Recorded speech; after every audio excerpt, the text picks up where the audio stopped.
నిరుద్యోగులకు CM Chandrababu shadow CM Lokesh అన్యాయం చేస్తున్నారన్నారు YCP నాయకుడు మాజీ ఎమ్మెల్యే జక్కంపూడి రాజా. తొందరలో వైసీపీ ఆధ్వర్యంలో జాబ్ క్యాలెండర్పై ఉద్యమం చేస్తామని తెలియజేశారు. రాష్ట్రంలో లక్షలాది ఉద్యోగాలు ఖాళీ ఉంటే కేవలం 10,000 ఉద్యోగాలకు మాత్రమే నోటిఫికేషన్ ఇచ్చారని ఆగ్రహం వ్యక్తం చేశారు. జాబ్ క్యాలెండర్లపై మంత్రి లోకేష్తో చర్చకు సిద్ధమన్నారు. చంద్రబాబు పబ్లిసిటీ పిక్ అని, ఇక పర్ఫార్మెన్స్ వీక్ అని ఎద్దేవా చేశారు. గ్రామ వార్డు సచివాలయాల ద్వారా రిక్రూట్మెంట్లు చేసి ప్రతి గ్రామంలోని కూడా ఒక నిర్దిష్టమైనటువంటి కాల సమయంలోపు ప్రజలకి ప్రభుత్వ సేవలు అందాలి అని చెప్పి ఆవేళ గొప్పగా పనిచేసినటువంటి కార్యక్రమం మా ప్రభుత్వం చేసింది.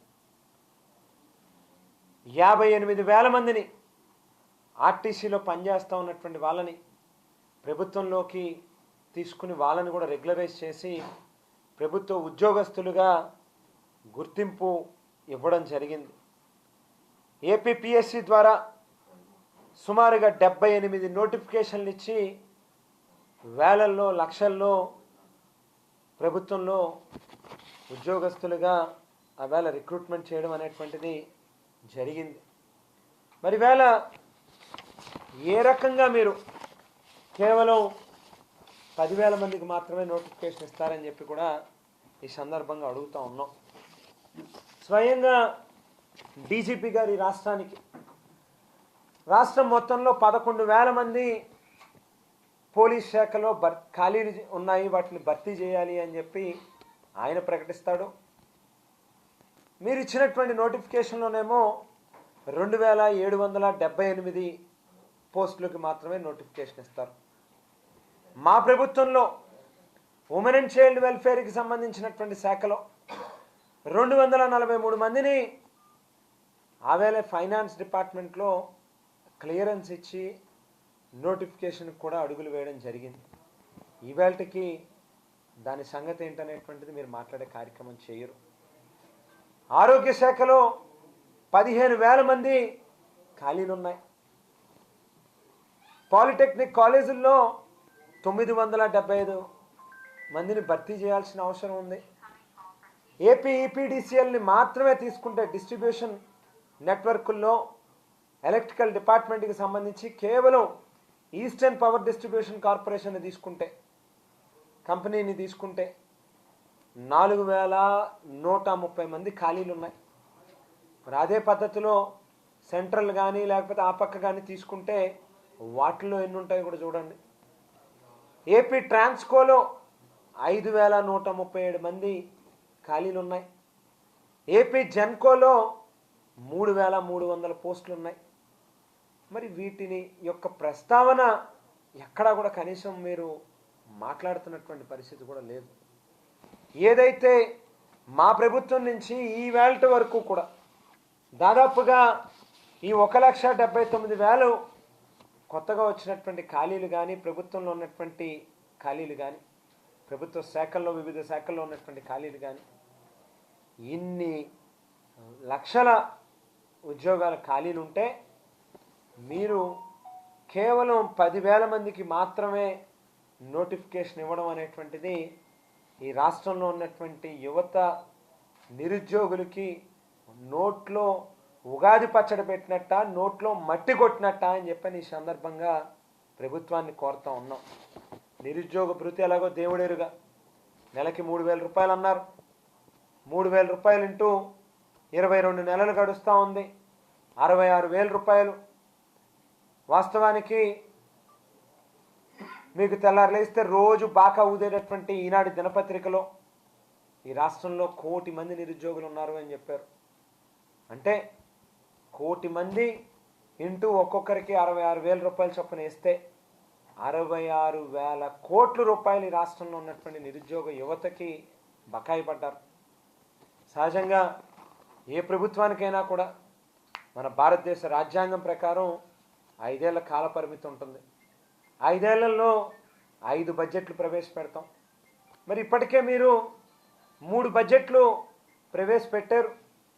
ఈ 3 బడ్జెట్లలోని ఎక్కడైనా 1 రూపాయి అయినా నిరుద్యోగ భృతికి కేటాయింపులైనా చేశారా అని చెప్పని కూడా ఈ సందర్భంగా మిమ్మల్ని ప్రశ్నిస్తూ ఉన్నాం.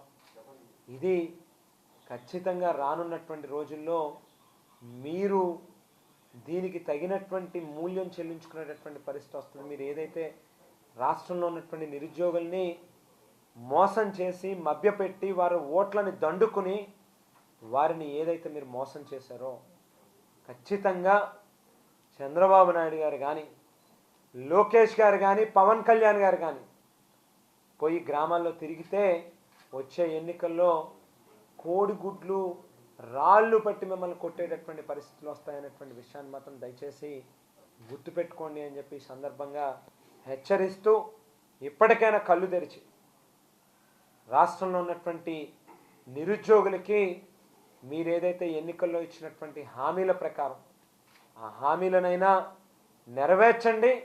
లేని పక్షంలో మీరు రెండు చేతులు జోడించి రాష్ట్రంలో ఉన్నటువంటి నిరుద్యోగులందరికీ కూడా క్షమాపణ అయినా చెప్పండి. కేవలం మేము అధికార పీఠం కోసం మాత్రమే మీకు అబద్ధాలు చెప్పి మిమ్మల్ని మోసం చేసి మేము అధికారంలోకి వచ్చాం, మాది తప్పు అయింది, పొరపాటు అయింది అని చెప్పి లెంపలేసుకునేటటువంటి కార్యక్రమం అయినా చేయండి అని చెప్పి ఈ సందర్భంగా చెబుతూ, ఫైనల్గా ఏదైతే ప్రైవేట్ సంస్థల్లో కూడా మనం గమనిస్తే అసెంబ్లీలోనేమో చంద్రబాబు నాయుడు గారు ఈ 2 ఏళ్లలో 6,28,000 మందికి ఉద్యోగాలు ఇచ్చేసామని చెప్పని ఆయన చెప్తాడు.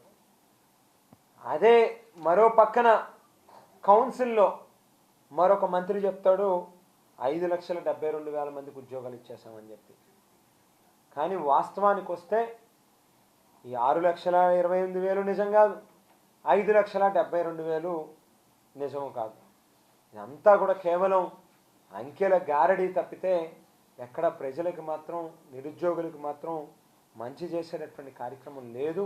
ఎందుకనంటే మిమ్మల్ని అసెంబ్లీలో కానీ కౌన్సిల్లో కానీ మీరు ఏదైతే 5 లక్షలు 6 లక్షలు చెప్తా ఉన్నారో వాటికి సంబంధించినటువంటి వివరాలు ఇవ్వండి. ఏ కంపెనీలు వచ్చినాయి, ఏ కంపెనీలలో ఏ స్థాయిల్లో ఎంతెంతమందిని మీరు రిక్రూట్ చేశారో లెక్కలు చెప్పండి అయ్యా అని చెప్పని అడిగితే కాకి లెక్కలు చెప్తారు. ఎక్కడా కూడా ప్రాపర్గా ఆథరైజ్డ్ ఇన్ఫర్మేషన్ ఇచ్చేటటువంటి కార్యక్రమం మాత్రం చెయ్యరు. కానీ మనం గమనిస్తే రాష్ట్రంలో దాదాపుగా 54,903 కన్సల్టెంట్ల కింద నియమిస్తారు. వాళ్ళకు గాను 3,000 కోట్ల రూపాయలు వాళ్ళకి జీతాలు ఇస్తారు. వాళ్ళందరూ ఎవరు అని చెప్పని చూస్తే తెలుగుదేశం పార్టీ కార్యకర్తలు, జనసేన పార్టీ కార్యకర్తలు. వాళ్ళకి అక్షరం ముక్క రాకపోయినా కూడా వాళ్ళకి మాత్రం రాజకీయ పోస్టింగులు, కన్సల్టెంట్ల కింద నియామకాలు చేసి వారికి మాత్రం బ్రహ్మాండంగా ప్రజాధనాన్ని దోపిడీ చేసి వారి జేబులు నింపేటటువంటి కార్యక్రమం మాత్రం చేస్తారు.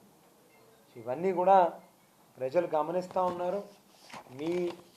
మీ యొక్క కక్ష సాధింపు రాజకీయాల కారణంగా ఏదైతే లా అండ్ ఆర్డర్ సమస్య ఉత్పన్నం అవుతుందో రాష్ట్ర వ్యాప్తంగా, ఎక్కడ పడితే అక్కడ వైసీపీ కార్యకర్తల ఇళ్ల మీద దాడులు చేయడం, ఆస్తి నష్టాలు కలగజేయడం, వారిని భౌతికంగా దాడులు చేసి కేసులు పెట్టి పోలీస్ స్టేషన్ల చుట్టూ, కోర్టుల చుట్టూ తిప్పుతూ నడి రోడ్ల మీదే కార్యకర్తలని కత్తులు పెట్టి నరికేసేటటువంటి కార్యక్రమం జరుగుతూ ఉంది.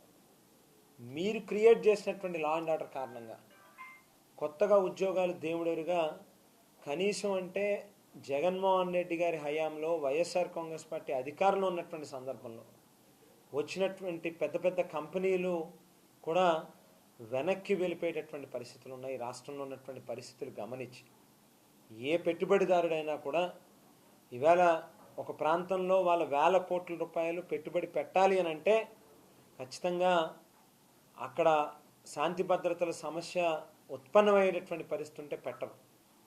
అది రాష్ట్రంలో ఉన్నటువంటి పరిస్థితులకి భయపడి ఒక పక్కన, మరో పక్కన వీళ్ళు అడిగేటటువంటి కిక్ బ్యాక్స్కి భయపడి మరో పక్కన ఆ రోజు జగన్మోహన్ రెడ్డి గారి హయాంలో వచ్చినటువంటి కంపెనీలు కూడా వెనక్కి వెళ్ళిపోతూ ఉన్నాయి అని చెప్పి ఈ సందర్భంగా ఈ ప్రభుత్వానికి తెలియజేస్తూ, దయచేసి ఎప్పటికైనా మారండి. మీ యొక్క మైండ్ సెట్ మార్చుకోనటువంటి పక్షంలో ఖచ్చితంగా ఇబ్బంది పడతారు అని చెప్పి కూడా ఈ సందర్భంగా తెలియజేస్తూ, మరి మారకపోతే వైఎస్ఆర్ కాంగ్రెస్ పార్టీ యోజన విభాగం తరఫున రాష్ట్ర వ్యాప్తంగా అన్ని జిల్లాల్లోనే కూడా పెద్ద ఎత్తున రానున్నటువంటి రోజుల్లో వీటి మీద పోరాటాలు చేస్తాం, ఉద్యమాలు చేస్తామని చెప్పి కూడా ఈ సందర్భంగా తెలియజేస్తా ఉన్నాం. సార్, దీని మీద లోకేష్ కానీ లేకపోతే టీడీపీ నాయకులు కానీ ఎవరైనా చర్చకు వస్తే డెఫినెట్గా అన్న ఇప్పుడు నేను చెప్పినటువంటి అన్నీ కూడా లెక్కల ప్రకారం చెప్పా. ఏది